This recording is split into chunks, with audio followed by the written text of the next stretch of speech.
Seguimos ahora en Científicos Industria Argentina con Rodolfo Guillermo Willy Preliasco. Y estamos investigando en este programa especial de Científicos Industria Argentina, estamos recorriendo el camino de lo que se llama la física forense, para establecer la importancia que tienen los peritos, los expertos, y el aporte que tiene la ciencia para poder ilustrar y entender algunos casos de la vida cotidiana que nos afectan a todos como sociedad. No solamente trabajaste en el caso de Teresa Rodríguez, sino que también en el caso Costecchi-Santillán, que fue lo que termina, digamos, en la época de Duhalde. ¿Querés contar un poquitito cómo fue eso? Sí, ese fue un caso muy interesante porque toda la técnica que desarrollamos en lo de Teresa Rodríguez dijimos, esto fue ad hoc para este caso, ¿cuándo lo vamos a volver a usar? Y el caso de Costecchi-Santillán, lo que fue llamado la masacre de Avellaneda, era especialmente apto para esto, porque había un montón de cámaras filmando, había mucha documentación de audio y la pregunta tenía que ver con de dónde había salido el disparo, de qué grupo había salido el disparo. Entonces fue especialmente apropiado para aplicar... ¿Quién los llamó? La Fiscalía. En este caso fueron los fiscales que hicieron un muy buen trabajo de investigación. Aparte tuvieron que saber que había ya sentado un precedente con el caso de Teresa Rodríguez. Sí, eso fue porque funcionó en alguna revista, había aparecido no es un menor comentario. el tema, ¿no? Que, digamos, saber, porque no es que haya habido mucha jurisprudencia, había un solo caso conocido. Había un solo caso conocido, O sea, que los fiscales supieran de ese caso, habla muy bien de los fiscales. Sí, también. no solo eso, sino que cuando presentamos el trabajo, nos llamaron para una reunión en Buenos Aires, todos estaban con copias del trabajo y recibimos un montón de preguntas de física que ellos anotaban.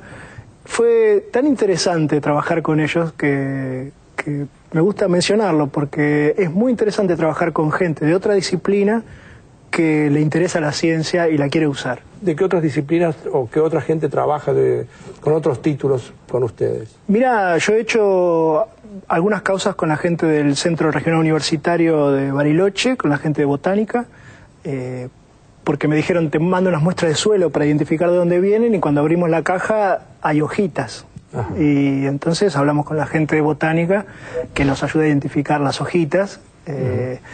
O sea, funcionamos como una puerta de lo que es el sistema científico-tecnológico para asesorar a otra gente. También encontramos también en el Centro Regional Universitario a la señorita Gladys Galende, que trabaja estudiando los excrementos de los animales. Y en una zapatilla teníamos un resto de excremento y ella nos identificó, esto es vaca. ¿Sí? Ese tipo de identificaciones para un científico que está en el área son muy fáciles de hacer. Pero cuando uno la pone a andar dentro de una investigación judicial, eso cobra un valor enorme, ¿no es cierto? Claro. Y cuando ustedes trabajaron en el caso Costecchi-Santillán, ahora ya tenían algo desarrollado, o sea, vinieron con una herramienta que antes no existía y empezaron por lo menos desde acá. Claro. Les debe haber ahorrado un montón de tiempo. Muchísimo. Primero que el caso Costecchi-Santillán nos llaman muy sobre la hora. Antes que promedie el juicio oral tienen que estar los resultados. Fue un trabajo hecho... ¿Y cuánto tiempo significaba eso? Teresa Rodríguez trabajamos 1 año. Costecchi-Santillán trabajamos 2 meses. Y ese trabajo salió gracias a la experiencia que habíamos adquirido en la causa anterior. Y aportaron algo que no se sabía, lograron descubrir de dónde habían salido los disparos. Exactamente. Ahora aprendí, y ahora yo no digo quién es el que había disparado, sino de dónde habían salido. De dónde habían salido los disparos. Fue también una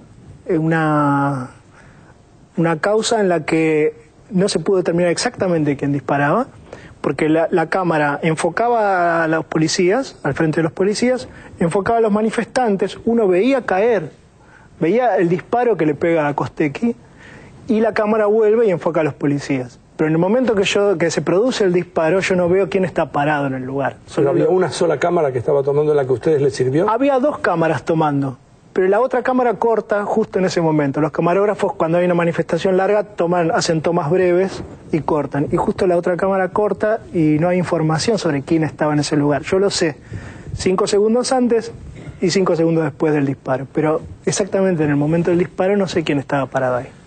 Antes de presentar el tape de cómo va a seguir el programa, quiero decir una vez más, como acá hay personas que desaparecieron, personas que fueron asesinadas, algunas veces hay una tentación de mi parte, y lo estoy involucrando a él, de entusiasmarme porque muestra cómo la ciencia puede cooperar o pudo cooperar para resolver el episodio. Pero ese entusiasmo no quiero que esté por encima de lo que siempre nos representa el dolor de la desaparición. Yo creo que de todas maneras hay motivo para cierto entusiasmo en el sentido siguiente. La justicia es un acto reparador, es un acto reparador de la razón del Estado. Sí. ¿Sí? Y contribuir con parte del sistema científico-tecnológico para el esclarecimiento, tiene que ver con un acto reparador y creo que nos tiene que causar alegría. Me causa alegría, pero al mismo tiempo me cuesta trabajo que me esté causando alegría algo que en definitiva terminó con la muerte de 2 personas. O sea, entiendo lo que decís y me hace bien al mismo tiempo, pero quiero digamos, plantear las dos cosas porque me pasan las dos cosas al mismo tiempo. Sí. Vamos a presentar entonces este video que sirve para entender un poco más cómo funciona Willy Preliasco y su gente para tratar de esclarecer problemas que son que forman parte del luto de la Argentina, de la historia de luto de la Argentina. Aquí está.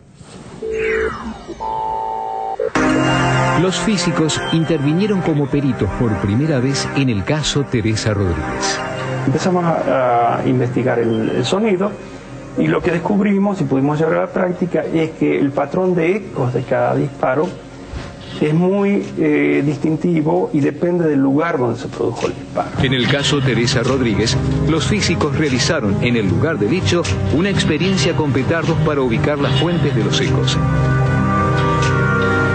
Entonces lo que hicimos fue tomar un plano del lugar donde se había producido el hecho. Aquí está la posición del micrófono, estos son los postes de la luz y otros diferentes postes o carteles que vienen en el lugar, y trazamos las elipses que corresponden a los diferentes posibles ecos que vemos cuando hacemos explotar el petardo número 1 ahí. Una vez que localizaron los disparos y supieron en qué momento se habían producido, determinaron quién estaba en ese lugar. En la secuencia de Costecchi, que es la que ocurre frente al Carrefour, la grabación es mucho más limpia, la cámara está relativamente cerca del origen de los disparos y el análisis de ecos tuvo éxito y se pudo aplicar en condiciones similares a las de Teresa Rodríguez. Pero un problema nuevo se les presentó con el caso de Aurora Cividino.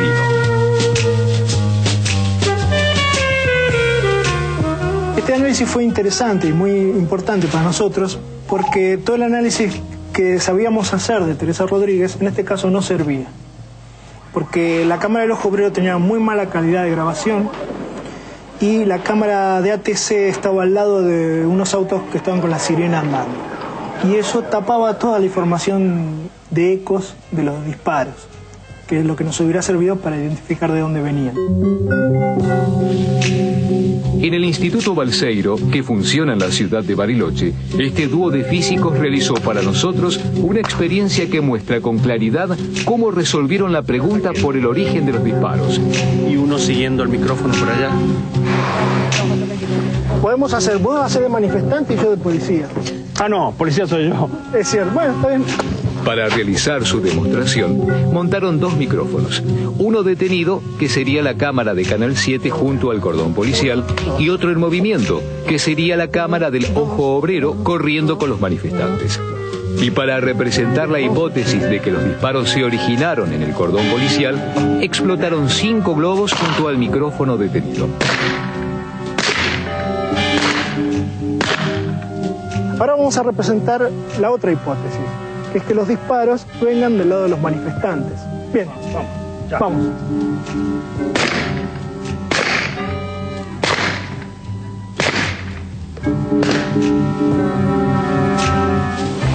Ahí está.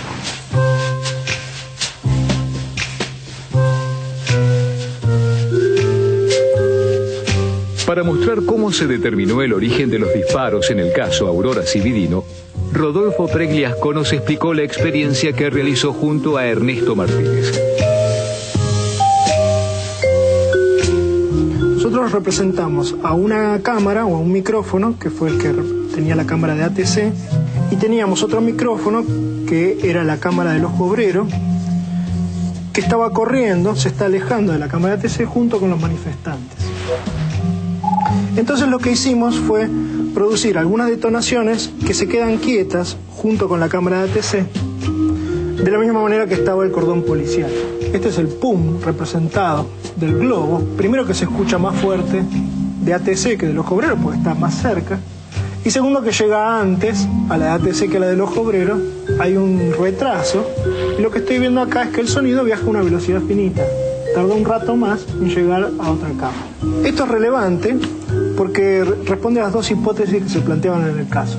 La cámara de ATC estaba se movía junto con un cordón policial, y la cámara del Ojo Obrero estaba entre los manifestantes y corría alejándose. Entonces lo que nos interesaba dirimir era si los disparos venían de una fuente que está quieta junto con los policías o una fuente que está corriendo junto con los manifestantes. Por lo tanto, lo que les interesaba medir era ese retraso, es decir, cuánta diferencia de tiempo había entre una y otra cámara. Acá vemos en cuadraditos los estampidos de los globos que estaban junto al micrófono quieto, junto a la cámara de ATC. Y lo que vemos es que con cada estampido el tiempo llega un rato más tarde al micrófono del Ojo Obrero porque se está alejando cada vez más. En este caso la diferencia de tiempos también se va alargando, pero se alarga en el sentido contrario, porque está llegando primero al Ojo Obrero y estoy restando el tiempo con que llega a la cámara de ATC. Si los disparos vienen de una fuente quieta, tienen que alinearse en una recta que tiene esa pendiente, que va creciendo. Si los disparos vienen con una cámara que se mueve, se tienen que alinear en una recta que es decreciente. Eso es lo que acabamos de medir. Entonces les voy a mostrar el mismo ejemplo en el caso particular de Avellaneda, de lo que se midió usando las dos cámaras que había, de ATC y del Ojo Obrero. Acá otra vez estoy graficando la diferencia de tiempo entre las dos cámaras y lo que veo es que los puntos se alinean todos en una recta que tiene una pendiente creciente. Y eso lo que me está diciendo es que todos los puntos vienen de una fuente que se mueve a la misma velocidad que el cordón policial.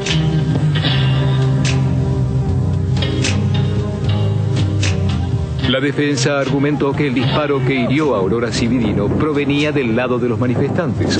Pero para esto la física también tenía una respuesta.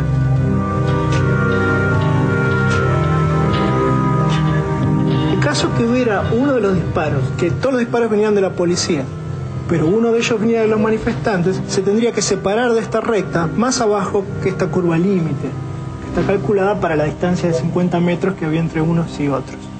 Fue el argumento más fuerte que usamos en la causa.